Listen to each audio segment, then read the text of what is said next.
అందరికీ నమస్కారం. కథలపల్లకి ఛానల్కి స్వాగతం. ఇప్పుడు మనం ప్రేమ కథా చిత్రం పార్ట్ 54 విందాం.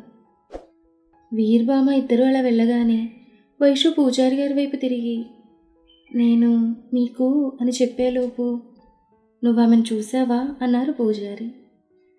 ఎవరు అంది వైషు అర్థం కానట్టుగా చూస్తూ. నందిని అన్నారు పూజారి.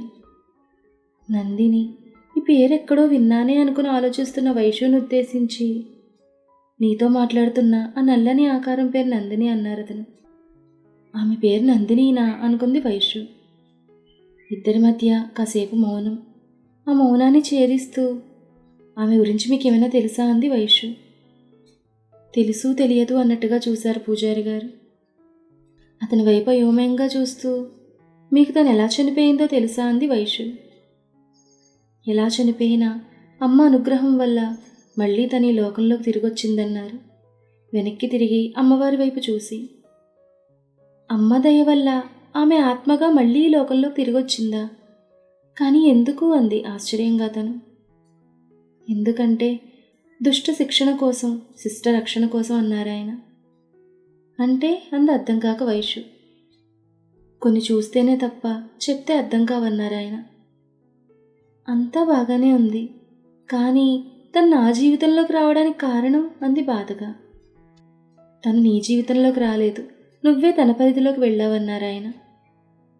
నేనా అంది మరింత ఆశ్చర్యంగా.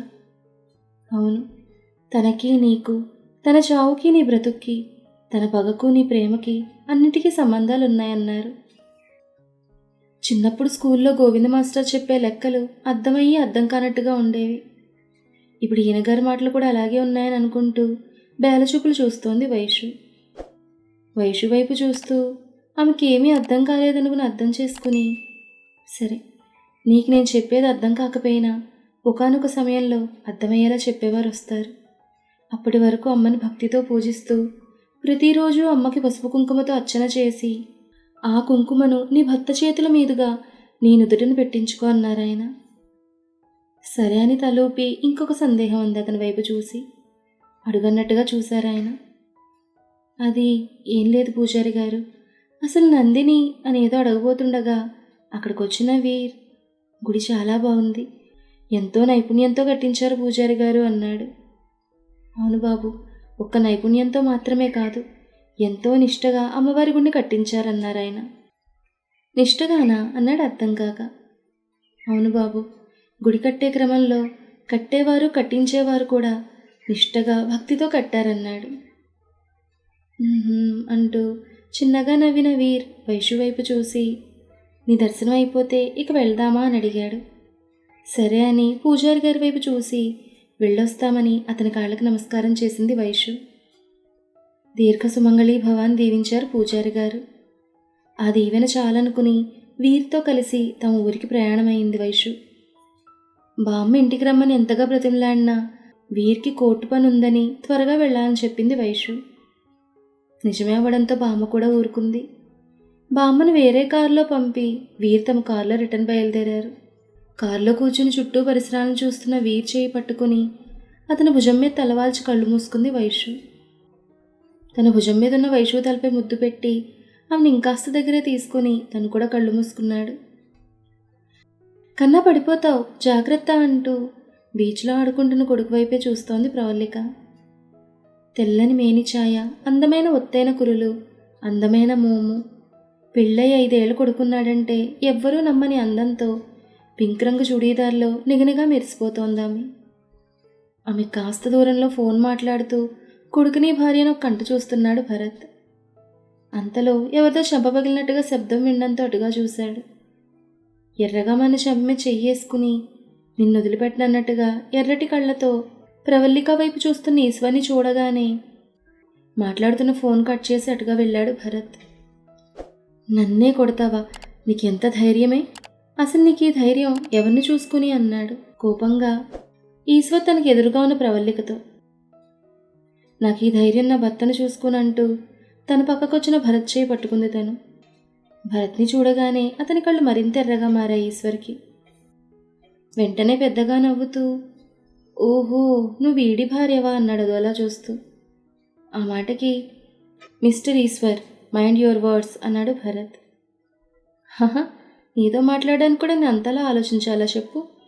అయినా మాలాంటి వాళ్ళకి సలాం కొట్టి నెల నెలా డబ్బులు తీసుకుని వెళ్ళే నీలాంటి వాడితో ఇంకెలా మాట్లాడతాను అన్నాడు ఈశ్వర్. హలో మిస్టర్, మా డిపార్ట్మెంట్లో ఎవరో కొందరు మీ బోటి వాళ్ళు చెప్పిన పనులు చేసి పెట్టి మీ వద్ద డబ్బులు తీసుకున్నంత మాత్రాన అందరూ అలాగే ఉంటారనుకోకు.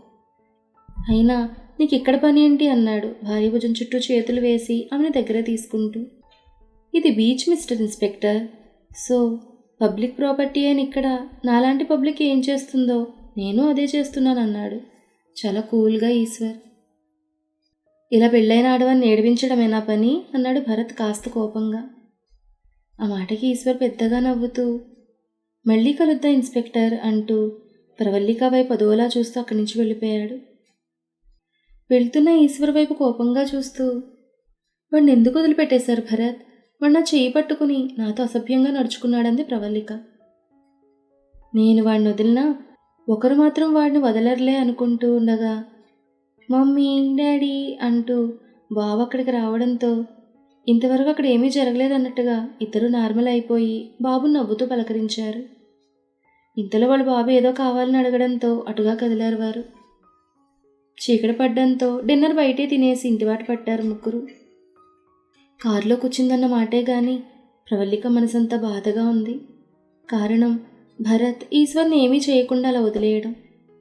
అందుకే ఏదో ఆలోచిస్తూ ఈశ్వర్ చెప్పినట్టుగా భరత్ కూడా అందరు పోలీసులు లాంటి వాడేనా?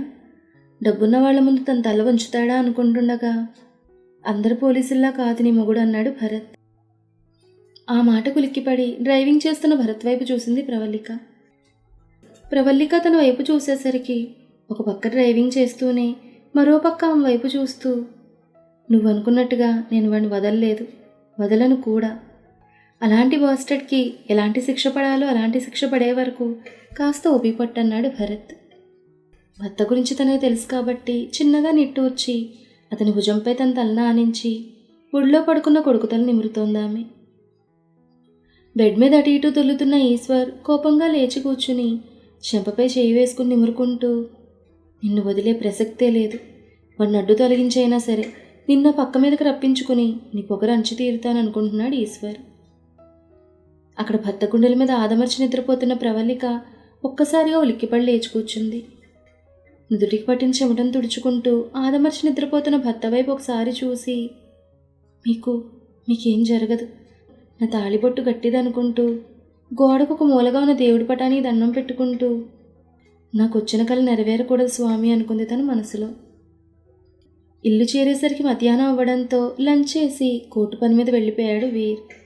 పూజారి గారు చెప్పిన దాని గురించి ఆలోచిస్తూ కూర్చున్న వైషు ఎక్కడికి వెళ్ళారు అన్న గొంతు వినిపించేసరికి వెనక్కి తిరిగి చూసింది. సోఫాలో కూర్చున్న నల్లటి ఆకారం కనిపిస్తుంటే నీకు తెలియదా, నీకు అన్నీ తెలుసు అనుకున్నానే అంది వెటకారంగా వైషు. వైషు వెటకారంగా మాట్లాడుతోందని అర్థం చేసుకున్న ఆకారం కాస్త వెటకారం ఎక్కువైందనుకుంటా అంది. అబ్బే లేదండి, అన్నీ తెలిసే మీకు ఇది తెలియదా అని అంటున్నానంది కావాలనే వైషు. అవునా, సర్లే వెళ్ళావు కదా, ఏం తెలుసుకున్నావు అందా ఆకారం.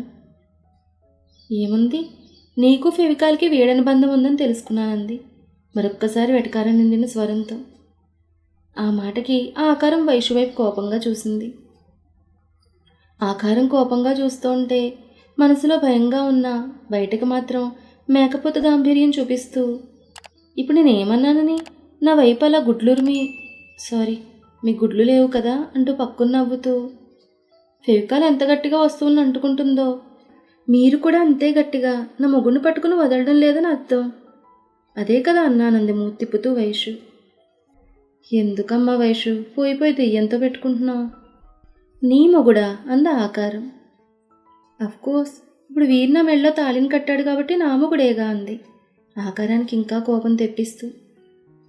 అవును, ప్రస్తుతానికి నీ మొగుడే, కానీ త్వరలో నీ మెళ్ళో ఉండే తాళుండదంది ఆకారం కోపంగా. ఆ మాటకు అర్థమేంటో అర్థం చేసుకున్న వైషు పెద్దగా నవ్వుతూ నాకు అమ్మ ఆశీస్సులుండగా నా మెళ్ళో ఉన్న తాళికి ఎటువంటి డోకా లేదని పూజారి గారు చెప్పారంది గర్వంగా.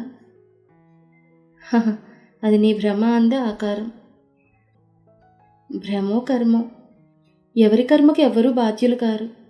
అందుకే నీకు ఇలాంటి రాత రాశాడా బ్రహ్మ అంది అదోలా నవ్వుతూ వైషు. వైషు మాటలు ఆ నల్లటి ఆకారానికి ఇంకాస్త ఆగ్రహం తెప్పిస్తుంటే, నా రాత రాసిందా బ్రహ్మ అయినా నా జీవితం ఇలా అవ్వడానికి కారణం మాత్రం ఐదుగురే అంది కోపంగా కళ్ళెర్ర చేసి చూస్తూ. ఏ ఐదుగురు? సరే, ఇంతకీ ఐదుగురిలో నా మొగుడున్నాడా అంది వైషు. లేడు అంద ఆకారం. కదా, మరెందుకు నీకు వీరంటే అంత పగ అంది పెదవి విరుస్తూ. వీరిపై నాకున్నది పగ కాదు, ప్రేమ అంది తన్మయత్వంతో ఆకారం. అవునా, నువ్వు చెప్పిందే నిజమైతే ప్రేమ ఉన్నది అంటున్నావు, మరి ప్రాణం తీస్తానంటున్నావేంటి? ప్రేమంటే ప్రాణం పోయడం, అంతేగాని ప్రాణం తీయడం కాదంది కోపంగా. ఆ మాటకి నేను కూడా అదే చేస్తున్నాను. నీ పెళ్లి బంధాన్ని ప్రాణం తీసి నా ప్రేమ బంధాన్ని ప్రాణం పోస్తున్నానంది చాలా కూల్గా ఆకారం.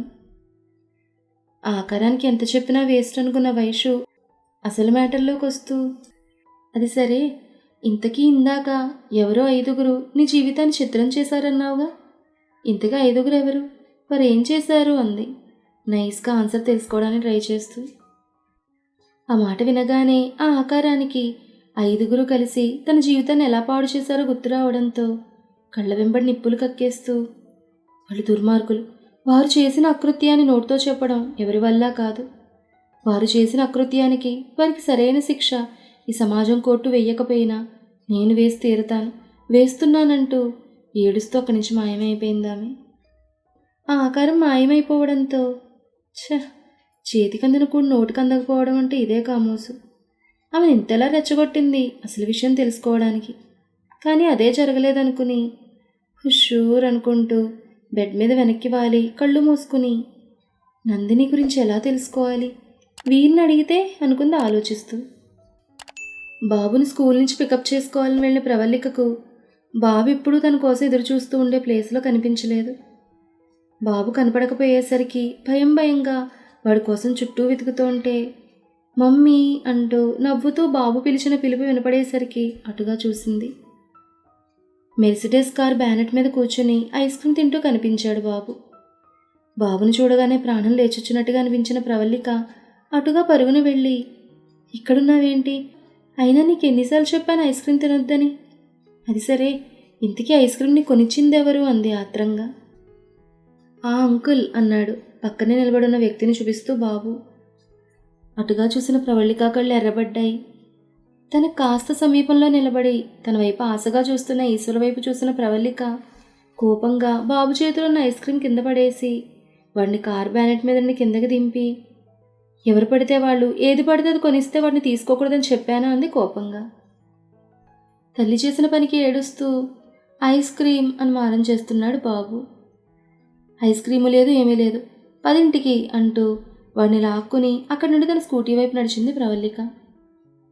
కానీ ఆమె ముందుకు వెళ్లకుండా అడ్డుగా నిలబడిన ఈశ్వర్, నాపై కోపం బాబుపై చూపిస్తున్నావేంటి, అయినా నువ్వు కోపంలో కూడా చాలా అందంగా ఉన్నావన్నాడు ఆమె అందాన్ని మనసులోనే అనుభవిస్తూ. ఈశ్వర్ వైపు పురుగును చూసినట్టుగా చూసి ఈశ్వర్ని తప్పించుకుని ముందుకు వెళ్ళిపోయింది ప్రవల్లిక. వెళ్తున్న ఆమెనే చూస్తూ, నీ అందం నాలో కోరికను మరింత పెంచుతోందనుకుంటూ గుండెల మీద చేత్తో నిమురుకుంటూ అటువైపే చూస్తూ ఉండిపోయాడు ఈశ్వర్. ఏడుస్తున్న బాబును స్కూటీ మీద కూర్చోబెట్టి తను కూడా కూర్చుని స్కూటీ స్టార్ట్ చేసి ముందుకు వెళ్ళిపోయింది ప్రవల్లిక. నైట్ 8 అవుతుండగా గదిలోకి వచ్చిన వీర్ గదిలో అక్కడ వైషు కనబడకపోయేసరికి గదంతా ఒకసారి చూసి బాల్కనీ వైపు చూశాడు. బాల్కనీలో నిలబడి ఆకాశం వైపు చూస్తూ ఏదో ఆలోచిస్తూ కనిపించింది వైషు. చిన్నగా నవ్వుకుని ఒంటి మీద ఉన్న కోట్ తీసి బెడ్ మీద పడేసి నెక్ దగ్గరున్న షర్ట్ బటన్ లూజ్ చేసుకుని హ్యాండ్స్ కప్ మడత పెట్టుకుంటూ బాల్కనీ వైపు వెళ్ళాడు వీర్. వీర్ వచ్చినట్టు కూడా గుర్తించకుండా ఆకాశం వైపే చూస్తూ నిలబడున్న వైషుని వెనక నుండి హక్ చేసుకుని ఎన్నున్నాయన్నాడు ఆమె మెడపైన పెదవులను ఆనిస్తూ. అతని స్పర్శ బట్టి వచ్చింది వీరని అర్థం చేసుకున్నా అతను ఏమన్నాడో అర్థం కాక ఏంటి అన్నట్టుగా అతని వైపు తిరిగి చూసింది వైషు. అదే, చాలా సీరియస్గా ఆకాశం వైపు చూస్తూ ఆకాశంలో ఉండే చుక్కల్ని లెక్క పెడుతున్నావు కదా, అందుకే చుక్కలు ఎన్నున్నాయని అంటున్నానన్నాడు నవ్వుతూ.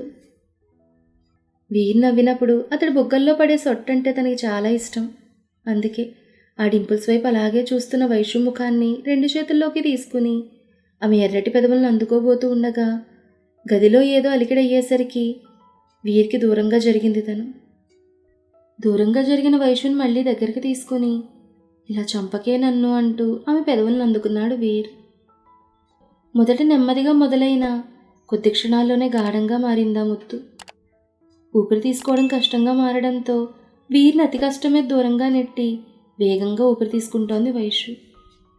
అంతే, ఒక్కసారి ఆమెను చేతుల్లోకి తీసుకుని గదివైపు నడిచాడు వీర్. వేగంగా ఊపిరి తీసుకుంటూనే వీర్ కళ్ళ వైపు చూసింది వైషు. అతని కళ్ళు ఆమె వైపే మోహన్ నిండిన చూపులతో చూస్తున్నాయి. అలా వీర్ కళ్ళను చూస్తూ భయంతో గుటకలు మింగుతోంది వైషు. గదిలోకి వచ్చిన వీర్ ఆమెను బెడ్ మీద పడుకోబెట్టి తను కూడా ఆమె మీదకి చేరాడు. వైషు భయంగా చుట్టూ చూస్తూ బెడ్ మీద వెనక్కి వెనక్కి జరుగుతోంది.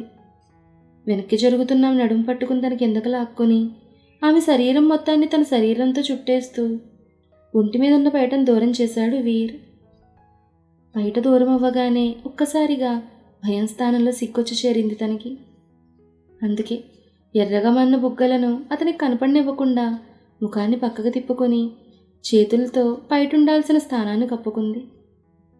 అది చూసిన వీర్, మరీ అంత సిగ్గుపడకే, నీకు సిగ్గు అస్సలు సూట్ కావడం లేదన్నాడు ఎదపై స్థానంలో ముద్దు పెడుతూ. ఒకవైపు భయం, మరోవైపు సిగ్గు, ఇంకోవైపు బిడియంతో ఇది అని తెలియని వింత భావనకు లోనవుతోంది వైషు. వైషుని అలా చూస్తూ, ఇక ఆగడం నా వల్ల కాదు బంగారం అంటూ వైషు నమాంతం చుట్టేశాడు వీర్.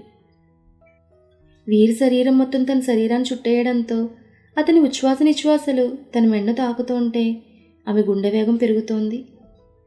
ఆమె గుండె వేగాన్ని మరింతగా పెంచుతూ ఆమె ఒళ్ళంతా పెదవులతో తీపి సంతకాలు చేస్తున్నాడు అతను. అతడు పెడుతున్న ముద్దులకు తన్మయత్వం చెందుతున్న వైషు ఒక్కసారిగా ఎగూపిరి తీసుకోవడం మొదలుపెట్టింది. ఎగూపిరి తీసుకుంటూ కళ్ళు పెద్దవి చేసి అతని వైపే చూస్తుండగా ఎర్రగా మారిన కళ్ళతో పాలిపోయిన ముఖంతో ఆమె ముఖం వైపు చూశాడు వీర్. అక్కడ ఏం జరుగుతుందో ఇట్టే అర్థం చేసుకున్న వైషు వీరిని తన నుండి దూరం చేయాలనుకుంటుండగా ఆమె మెడను కోడి మెడలా పిసికేస్తూ, నీకు ఎన్నిసార్లు చెప్పాలే నా వీరి జోలికి రావద్దని అంటూ వీరి నోటి నుండి బేస్ వాయిస్ వచ్చింది. మళ్ళీ వచ్చేసావా? ఇక వీళ్ళకి ఫస్ట్ నైట్ అయినట్టే. హాయ్ అండి, మీలో కొంతమంది అడుగుతున్నారు వైషు చేతికి తాయెత్తుండగా ఆ ఆకారం వైషుని ఎలా ముట్టుకుంది అని. పూజారి గారు తాయెత్తిచ్చింది ఆ ఆత్మ వైషు శరీరంలోకి ప్రవేశించకుండా ఉండడానికి మాత్రమే. మీరే ఆలోచించండి, వైషు శరీరంలోకి ఆత్మ ప్రవేశించిందంటే ఇంక వైషుని అసలు వదులుతుందా? వీరి మీద ఉన్న ప్రేమతో తను అస్సలు వదిలిపెట్టదు. అలాగే వైషు శరీరంలో నందిని ఆత్మ ఉందని ఎవ్వరికీ తెలిసేది కాదు. అలాగే నందిని గురించి ఎవరికి తెలియదు కాబట్టి తనొక్కసారి వైషు శరీరంలో ప్రవేశించిందంటే ఆత్మ ఇంకెప్పటికీ తన శరీరం నుండి బయటకు రాదు. అంటే శరీరం ఒకరిదే ఆత్మ ఒకరిదని ఎవ్వరికీ తెలిసే అవకాశం ఉండేదే కాదు, అవునా? అది సృష్టి విరుద్ధం కదా. అటువంటి ప్రమాదం జరగకుండా పూజారి గారు ఆ తాయెత్తును వైషుకు పంపించడం జరిగింది. ఆ తాయెత్తు ఉంది కాబట్టే తను వైషు శరీరంలో ప్రవేశించలేక ఒకసారి రేణు, ఆ తర్వాత నుండి వీరి శరీరంలోకి వెళ్ళి తనకి వార్నింగ్ ఇస్తోంది తప్ప నందిని వైషునేమీ చేయలేదు కూడా. ఇప్పుడు మీ డౌట్ తీరినట్టే కదా? మీ డౌట్ క్లారిఫై చేశానని అనుకుంటున్నాను. మన తర్వాత ఏం జరిగిందనేది నెక్స్ట్ ఎపిసోడ్లో తెలుసుకుందాం. ఈ కథ మీకు నచ్చితే లైక్ చేయండి, షేర్ చేయండి, కామెంట్ చేయండి, హైప్ ఇవ్వండి. అలానే మన కథల పల్లకి ఛానల్ని సబ్స్క్రైబ్ చేసుకొని పక్కనే ఉన్న బెల్ ఐకాన్ని క్లిక్ చేయడం మాత్రం మర్చిపోకండి. ధన్యవాదాలు.